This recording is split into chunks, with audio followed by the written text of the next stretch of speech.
তো তোমরা যারা নামাজ পড়লা না, তোমরা আল্লাহর সাক্ষী রেখা মুসলমানের বাচ্চা হইলে বলো তো, এই তোমরা সবাই এশার নামাজ পড়ছো? বলো ভাই। এখন যদি তোমাদেরকে যারা যারা এশার নামাজ পড়ো নাই ঘাট ধরে যদি বাইর করে দেওয়া, কি পরিমাণ লজ্জিত হবা? কোন ফেরেশতা যদি তোমার ঘাড় বরাবর একটা একটা টানা সটকোনা মারে, থাপ্পড় মারে, বেয়াদব, কোন লজ্জায় মুসলমানের দ্বীনি মজলিসের মধ্যে বসে, তখন কি হবে? কিছু প্রতিবন্ধী এখনো হাসে,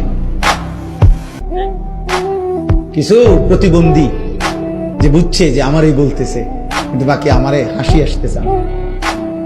আহারে বেহায়া, হাই নির্লজ্জ, এটুকু লজ্জাও তোর চলে গেছে, এটুকু বিবেকও চলে গেছে।